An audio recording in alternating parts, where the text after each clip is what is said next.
And it goes a little something like...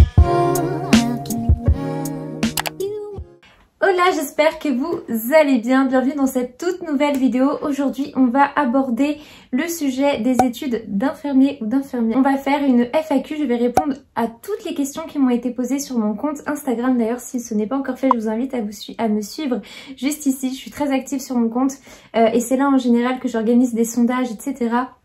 pour pouvoir justement traiter le sujet en vidéo. Donc bah voilà, on va commencer sans plus attendre. C'est parti. On commence donc tout de suite avec une question de Camille. Donc je vais regarder mon écran d'ordinateur qui est juste là pour les questions. Top ta vidéo, il faudrait aussi que je me mette des horaires et éviter de les dépasser surtout. Lol. Comment tu fais pour te déconnecter de ton portable, réseau, notif quand tu travailles par exemple? On est plus productif quand on n'est pas dérangé. Bon courage pour ton mémoire, j'ai rendu le mien mi-janvier. Félicitations à toi pour ton mémoire, c'est cool, moi j'ai hâte de finir. Je fais un petit rappel pour ceux qui ne me connaissent pas, du coup je suis en dernière année d'infirmière, donc la 3e année. Actuellement je suis en plein effectivement dans mon mémoire de fin d'études. Alors elle me demande un peu pour me déconnecter de mon portable et des réseaux sociaux quand je travaille. Eh bien c'est pas toujours facile, je suis une des premières à le faire je pense. Mais pour me forcer à me déconnecter, donc soit j'éloigne mon téléphone de moi et en général je le mets en silencieux parce que quand on a tendance à entendre rien que le fait les notifs, bah des fois c'est plus fort que nous, on a envie de regarder. Donc voilà, souvent je le mets en silencieux et pour vraiment éloigner la tentation, je l'éloigne de moi, je le mets ailleurs ou voilà, je le pose vraiment loin de moi et que comme ça je suis concentrée. Le but n'est pas de se frustrer non plus, le but est vraiment de se donner un temps de travail pour être concentré à fond et pas sans cesse être coupé par des divertissements tels que le téléphone, la télé ou voilà, vraiment vous mettre dans votre bulle et que vous soyez vraiment dans une ambiance de travail. Après voilà, ça dépend des personnes, moi je parle pour moi, mais je sais qu'il y a des personnes qui peuvent travailler avec de la musique dans les oreilles, ça les dérange pas du tout. Vous êtes comme moi, vraiment mettez-vous dans votre bulle, mettez tout en silencieux. Une minute vous voyez que votre attention commence à être vous commencez à être un peu dissipé, que vous êtes un peu moins concentré alors pourtant il n'y a pas de portable, etc. C'est que votre cerveau il sature, vous avez besoin d'une pause. Donc vous pouvez prendre le téléphone. Après c'est vrai que des fois quand on prend le téléphone, on a tendance à s'éterniser. Donc ce que je peux conseiller, c'est de mettre un minuteur. Vous pouvez aussi... je sais sur certaines applications comme Instagram ou quoi, pour réduire votre temps d'utilisation, mettre un minuteur et quand vous dépassez ce temps-là, bah, votre téléphone vous fait un rappel tout simplement. Ou alors vous mettez le chronomètre ou une sorte de réveil. Donc voilà un petit peu les petites astuces que moi j'utilise, j'espère que ça pourra vous aider. Alors prochaine question de Marilou. Coucou Mélodie, je change de voix et je viens d'intégrer l'IPSI de Fécamp. Bah félicitations à toi, c'est top. Je lui avais déjà répondu en privé, mais je vais vous lire sa question parce qu'elle est intéressante et je pense qu'elle peut vous intéresser aussi. Je viens de voir ta dernière vidéo et j'ai quelques questions. Toi aussi tu avais les cours de 1.2 en podcast. Donc alors en fait ce qu'elle me donne c'est des noms d'unités, donc c'est des noms de matières. Alors ce qu'elle appelle des cours podcast, alors j'ai compris après en discutant avec elle, mais c'est en fait les cours vidéo. Effectivement quand vous rentrez en école d'infirmier, on a des cours vidéo. Alors nous c'était par exemple pour l'école du Havre, c'était des cours vidéo qui nous étaient donnés directement de la fac de médecine de Rouen il me semble. Et du coup on suivait ces cours là parce qu'il y a certaines matières que les formateurs pouvaient pas nous enseigner simplement. Et du coup on avait directement des cours de médecine qui nous étaient transférés en visio. Donc en fait avant même la période Covid etc, on était habitués à travailler de chez nous. Elle se demandait si c'était pareil pour tout le monde. Donc mon école fonctionne aussi comme ça. Et elle me demandait, elle me dit ça me paraît tellement difficile, je me demande comment je vais m'en sortir au partiel. En fait c'est des cours vidéo qui nous sont donnés directement de la fac de médecine, donc forcément quand on arrive en première année, moi je sais qu'au début ça m'avait un petit peu déstabilisée. Donc vous inquiétez pas, on est tous passés par là. Au début on se dit oula c'est quoi ça, en plus c'est des vidéos qui durent 2 heures, donc il faut rester concentré 2 heures, écouter quelqu'un parler face à une caméra dans un amphi pendant 2 heures. Donc je peux vous dire que c'est long. Au début pareil, je passais 4-5 heures à un cours sur ce genre de cours là parce que à chaque fois je remettais en arrière le passage de la vidéo que j'avais pas compris, ou alors je prenais des notes mais elle allait trop vite donc je retournais en arrière. Bon ça c'est l'avantage, c'est que vous pouvez gérer un peu votre temps comme vous voulez. Le désavantage, c'est que le formateur n'est pas en face de vous, donc vous pouvez pas forcément poser les questions que vous voulez s'il y a quelque chose que vous comprenez pas. Donc ça, c'est le problème, c'est que vous pouvez pas interagir directement avec le formateur qui vous donne le cours. Par contre, logiquement, vous avez des mails de vos formateurs à l'école d'infirmier où vous pouvez échanger avec eux si jamais vous n'avez pas compris un cours, que vous n'avez pas compris, vous pouvez noter vos questions et ensuite envoyer tout ça par mail. Mais c'est pas un échange direct, donc je peux comprendre que c'est plus compliqué. Moi aussi ça m'avait beaucoup déstabilisée. Ça m'arrivait de pas toujours regarder les vidéos en entier parce qu'au bout d'un moment on décroche. J'utilisais des sortes de petites fiches mémo que j'avais acheté en début d'année. J'utilisais beaucoup aussi de vidéos complémentaires, donc j'allais sur des sites internet, j'allais sur des vidéos YouTube où d'autres profs donnaient des cours ou faisaient des résumés, etc. et je comprenais mieux. Donc voilà, après chacun fait un peu à sa sauce. Moi je fonctionnais comme ça et après vous allez voir, plus vous allez vous habituer aussi, plus ça va être facile, plus vous allez comprendre, parce que plus vous allez avoir de connaissances, plus vous allez pouvoir faire des liens dans votre tête et les cours vont être plus compréhensibles. Mais vous inquiétez pas, c'est normal. Et je vous tenais aussi à rajouter, parce que cette jeune fille-là me dit oui mais je suis perdue, je passe 6 heures, j'ai l'impression d'être en PACES, parce qu'effectivement c'est des cours de médecine, mais normalement, enfin en tout cas moi dans mon UFSI, on me donnait des objectifs pour chaque unité, que toute la vidéo on n'est pas censé forcément la comprendre, parce qu'on n'est pas en médecine non plus, on n'est pas en PACES, on est en école d'infirmière, donc nous il n'était pas nécessaire pour nous de tout comprendre et de tout retenir, mais il y avait des points clés à retenir et qu'il fallait absolument comprendre, et pour ça on avait une liste d'objectifs. Donc voilà, c'est comme ça, après il faut faire avec, faut savoir s'habituer, s'adapter en toute situation. Donc voilà. Prochaine question. Comment apprends-tu tes cours? Une question de Manon. Moi j'ai plutôt une mémoire visuelle et une mémoire aussi auditive, j'ai l'impression. Donc le fait de regarder des vidéos d'un cours ou d'écouter plusieurs fois la même chose ou de me répéter moi à voix haute la même chose, j'intègre plus vite les connaissances. Par exemple, si je vais avoir, je sais pas, une définition à retenir, le fait de répéter plusieurs fois dans ma tête, ça va m'aider. Le voir, je vais visualiser le mot, rien que le fait de le lire et de le voir plusieurs fois, ou même de le réécrire moi-même, ça m'aide. Si vous avez une mémoire visuelle ou auditive, n'hésitez pas à le répéter à voix haute ou à écouter des vidéos qui vous répètent un peu toujours la même chose. Je le fais depuis très longtemps ça, depuis que je suis au lycée, et ça m'a toujours aidé. Donc voilà, après on a chacun un type de mémoire différent, une façon d'apprendre différente. Pourquoi pas vous enregistrer en vocal, vous écoutez avec vos écouteurs plusieurs fois, et dès que vous avez un moment, dès que vous faites un trajet, dès que vous bougez, écoutez avec vos écouteurs. Moi je sais que quand j'avais un oral à passer important, je faisais ça. Je m'écoutais, je répétais avec mon texte, et puis j'écoutais et à la fin je connaissais mon texte par cœur, et quand il fallait que je passe en oral devant un jury, j'étais super à l'aise. Ensuite, trouvez votre méthode d'apprentissage, si vous avez plus une mémoire visuelle, auditive ou kinésie, je sais plus comment on dit, quand c'est en faisant le geste que vous retenez le mieux. Kinesthésie, je crois, une mémoire kinesthésique. Question suivante, une question du coup de Amandine. Donc pour l'unité 3-4, donc c'est encore une fois c'est une autre matière, as-tu des astuces pour mieux comprendre cette unité? Donc l'unité 3-4, plus précisément, c'est l'initiation à la démarche de recherche. Donc c'est tout ce qui va être en lien avec le TFE, donc le mémoire de fin d'études. Enfin, c'est une unité qui va nous permettre de nous donner des outils par rapport à la création de notre mémoire de fin d'études. J'ai cette unité-là du coup au semestre 6. Et pour l'instant, on est juste au niveau de comment trouver une problématique, comment rédiger une problématique. Il n'y a pas spécialement à comprendre quoi que ce soit, je ne comprends pas trop la question.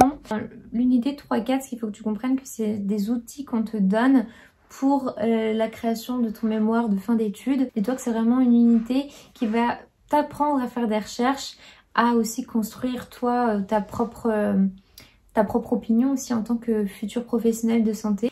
Quelle infirmière tu veux devenir plus tard, qu'est-ce qui t'intéresse, etc. Enfin voilà, c'est vraiment un processus de recherche qui va, en tout cas moi je le vois comme ça. Après voilà, des astuces pour mieux comprendre, je sais pas si ça peut t'aider, j'espère que ça a répondu à ta question. Mais voilà, n'hésite pas s'il y a des choses qui sont pas claires à te tourner vers tes formateurs, ton formateur référent ou les formateurs référents de cette unité. Prochaine question. On passe à une question de Marie. Alors sa question c'est: as-tu déjà été mal accueillie durant un stage? Oui, alors je ne rentrerai pas dans les détails, le but c'est vraiment justement de vous donner des clés, en tout cas, et de vous partager aussi moi l'expérience que j'ai eue durant ces 3 ans. Même si ma 3e année est pas encore finie, mais je suis dedans, donc voilà. Donc oui, ça m'est arrivé une fois d'être mal accueillie à un stage. C'est en partie d'ailleurs la conséquence d'une pause dans mes études dont je vous ai fait part. Ça a aussi été facteur du coup d'un lâcher prise de ma part en 2e année. Suite à ça, du coup, j'ai remis un peu tout en question et j'étais plus trop à fond dans mes études. Ce qui m'a valu pas mal de rattrapage en 2e année. Mais bon, si je suis passée en 3e année, c'est que j'ai rattrapé tous mes partiels. Donc voilà, aussi je me permets de faire cette vidéo parce que je suis de base ce qu'on peut appeler une bonne élève. Je suis quelqu'un de sérieuse et j'ai toujours été très studieuse dans mes cours en général, même si j'ai eu parfois des moments un peu plus de lâcher prise ou autre. Mais je suis relativement, je pense que on peut considérer que je suis une bonne élève. J'ai jamais eu de très mauvaises notes ou quoi. Je me suis toujours plus ou moins bien sortie. Après je suis pas non plus l'intello de la classe, mais on va dire que voilà, je suis dans la moyenne, quoi, je m'en sors. Donc je me permets de vous donner mes conseils, mais bien entendu, si j'avais toujours plein de rattrapages et que je serais à la ramasse tout le temps, je me serais pas forcément permis de vous donner des conseils pour bien réussir, parce que ça veut dire que j'ai pas la bonne méthodologie. Et là, donc je retourne à la question du coup de Marie. Donc je disais que oui, effectivement, ça m'est arrivé une fois. Voilà, j'en retire que des leçons. Si je peux vous dire quelque chose, c'est qu'il y a forte chance que durant vos 3 ans de formation, vous soyez un jour mal accueillis durant un stage, parce que vous allez faire plusieurs lieux de stage avec des équipes différentes, enfin des lieux de service aussi différents, et il n'y aura pas toujours des personnes bienveillantes pour vous. C'est pas parce que vous arrivez dans un milieu médical que tout le monde est tout gentil, que c'est le monde des bisounours, que tout le monde aime bien tout le monde. Vous verrez que c'est pas forcément un milieu facile à ce niveau-là. Même s'il y a des stages qui se sont bien passés, on peut voir, nous, en tant que stagiaires, qu'on entend parfois un peu cracher sur tout le monde. Que... Voilà, vous allez être amené, vous allez être un peu une éponge, sa place un peu partout. C'est pas facile en tant que stagiaire de faire sa place dans une équipe. Et puis souvent, c'est long en plus. Puis quand on commence à se faire un peu connaître, respecter, ou apprécier de l'équipe soignante par un peu tout le monde, et que vous avez enfin fait votre place dans un service, souvent votre stage il se termine et vous retournez dans un autre service. Donc ça, c'est pas facile. Je l'espère pas, je vous le souhaite pas, c'est possible que ça vous arrive pas, mais il y a de fortes chances que sur tous les lieux de stage que vous allez faire, qu'il y en a un qui se passe moins bien que les autres, ou alors qui se passe très mal. Dans ce cas-là, il faut se référencer à votre école, à votre formateur référent, essayer d'en discuter aussi avec l'équipe. Voilà, bon, moi j'ai pas forcément, je rentrerai pas dans les détails, mais j'ai pas forcément été un bon exemple pour ça. J'ai eu un stage qui s'était mal passé et voilà, j'ai pas forcément bien réagi. Mais après voilà, moi j'ai jamais eu d'autres problèmes à part une journée de stage qui s'était vraiment mal passé, qu'on m'avait vraiment mal parlé, voilà, bref. Voilà, c'est possible, mais dans ce cas-là, essayez de rester professionnel, essayez de ne pas rentrer en conflit ou de pas dire des choses que vous risquerez de regretter. Dirigez-vous vers votre école, voir si on peut faire quelque chose, et puis vraiment si ça se passe mal, j'en connais plusieurs qui ont fait ça, qui se mettent en arrêt maladie. Mais faites attention parce que effectivement ça peut ne pas valider votre stage si vous faites ça, donc ça dépend combien de temps vous mettez en arrêt maladie. Faut essayer de trouver une solution au problème, mais malheureusement c'est rare qu'on puisse vous changer de stage si jamais ça se passe mal. En général c'est soit en arrêt, soit... on trouve une solution avec l'équipe, on en parle et on essaye d'arranger le problème. Au début on regarde beaucoup, etc. Mais vous allez voir qu'au fur et à mesure ça va venir. Vous allez aussi vous forger un caractère, une prestance. Vous allez forger votre futur vous professionnel au fur et à mesure des années. Donc voilà les conseils un peu que je peux vous donner. Donc bref, essayez de rester professionnel. Intelligent, prenez sur vous, respectueux, souriant, c'est de vous intégrer un peu dans toutes les équipes, mais pas pour autant rentrer trop avec eux. C'est toujours de garder vos distances. Enfin, voilà, ça vous allez l'apprendre au fur et à mesure. Voilà les conseils et mon expérience que je peux en tirer. Une question de Léa. Au niveau de la pharmaco, comment tu t'organises? Donc la pharmaco, c'est la pharmacologie, donc c'est là où on va étudier tout ce qui est traitement, tout ce qui est médical. Voilà ma réponse.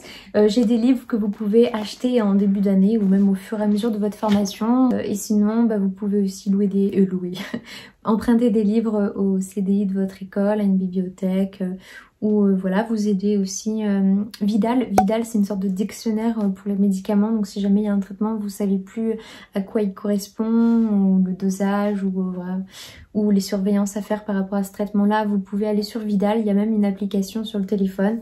Voilà, c'est une sorte de dictionnaire qui vous permet qui va référencer tous les traitements. Donc voilà, après concernant l'apprentissage de cette unité-là, je sais que moi j'avais beaucoup de mémotechniques pour retenir certains traitements. Je vais vous donner un truc tout bête, hyper facile, par exemple les anxiolytiques. Qu'est-ce que c'est comme catégorie de traitement les anxiolytiques? C'est assez simple, vous pouvez même le deviner si vous n'êtes pas dans ces études-là. Il y a le mot dedans, il y a le mot anxio, donc vous faites référence à anxiogène, anxiété, voilà, hop. Les anxiolytiques, c'est pourquoi? C'est en général c'est pour l'anxiété ou pour toutes les pathologies en rapport avec l'anxiété, l'angoisse, etc. Par exemple, un médicament, je vais vous donner le médicament Xanax. Pour retenir ce que c'était, déjà vous le voyez en général dans les services, il y a des traitements qui vont revenir plus souvent que d'autres selon les services que vous faites, etc. Moi le fait qu'il y avait des X, ça me faisait Xanax, ça me faisait penser genre à Xanax, genre c'était Zen, le X comme l'anxiété. Enfin bref, moi c'est ma façon de penser. Mais vous pouvez vous créer des mémotechniques. Et moi du coup, je savais que Xanax pour calmer, apaiser certaines personnes qui sont angoissées. Donc voilà, vous trouvez des mémotechniques comme ça où il suffit des fois que vous ayez se donner un traitement à une patiente, je sais pas, vous donnez du potassium à une patiente qui a une pathologie cardiaque, vous faites le lien, vous savez que le potassium c'est un médicament qui est pour le cœur. Et puis si vous le revoyez en cours, des fois vous vous dites ah oui, potassium, ça oui effectivement je me souviens, je l'avais donné en service, cette patiente là elle avait telle pathologie, donc des fois vous faites les liens et vous allez mieux retenir comme ça. Donc de toute façon vous inquiétez pas, ça va venir en fonction des stages que vous faites aussi, plus vous allez mettre en pratique. Voilà. Après moi j'ai fait du grec et du latin quand j'étais au collège, donc j'avais du coup quelques facilités parce que j'avais certaines étymologies de mots qui m'aidaient du coup à retenir certains traitements. Mais même sans grec et latin, voilà, vous pouvez très bien vous donner des idées de mémotechnique et voilà, ça va rentrer au fur et à mesure. Bon voilà, il y a des moments plus compliqués que d'autres. Moi je sais que les anticoagulants j'avais un peu plus de mal à retenir. Mais voilà, à force de répéter, vous inquiétez pas, vous allez y arriver. Alors on passe à la question de Ernesto. Les stages sont rémunérés? Oui, chaque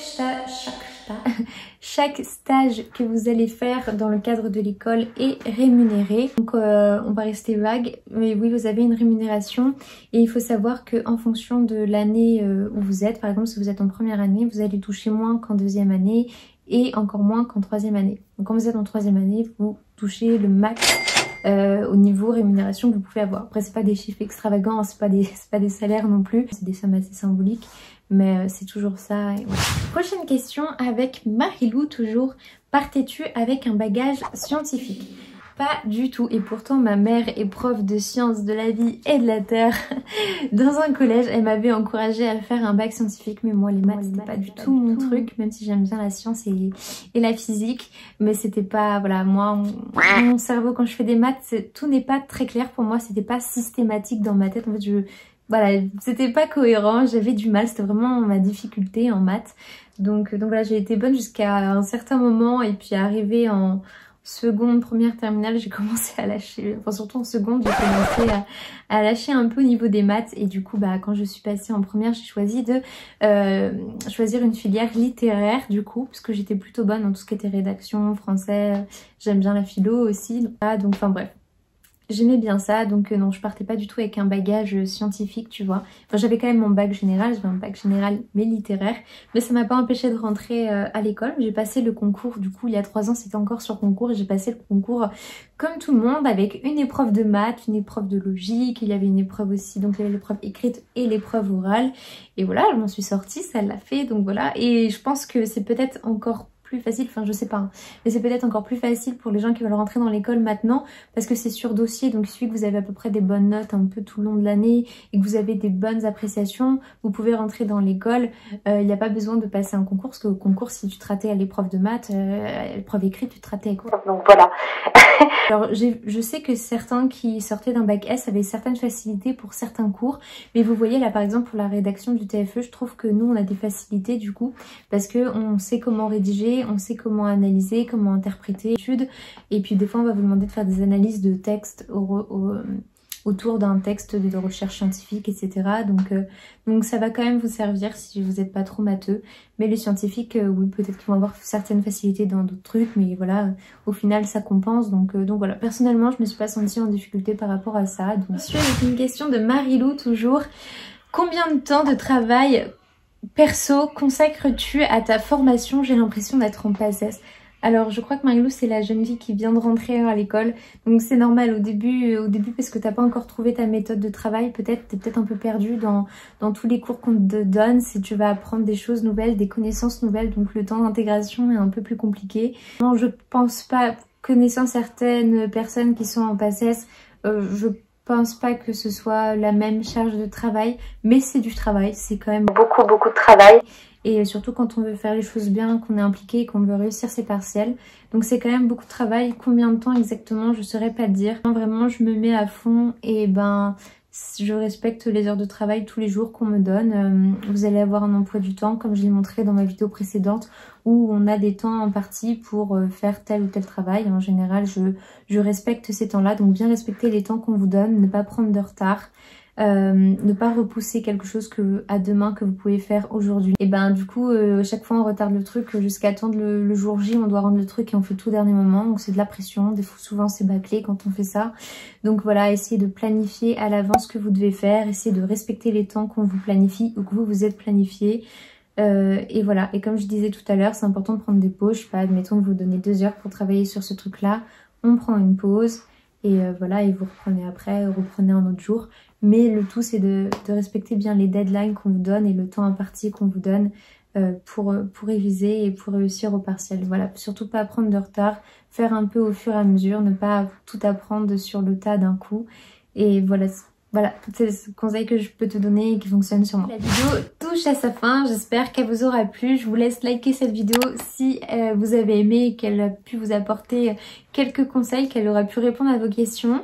Ou même si vous n'êtes pas dans l'information, vous avez trouvé cette vidéo intéressante. Je vous invite à cliquer sur le pouce bleu ou à me mettre un commentaire si jamais vous avez d'autres questions ou si vous avez des informations supplémentaires à apporter, parce que voilà, j'ai pas la science infuse, hein, mais voilà, j'estime avoir quand même certaines connaissances et un petit peu d'expérience. En tout cas, moi je vous apporte le peu que je connais, enfin bref. Et puis ben, je vous dis à très bientôt pour une prochaine vidéo. Et voilà, je vous fais des bisous. Ciao ciao.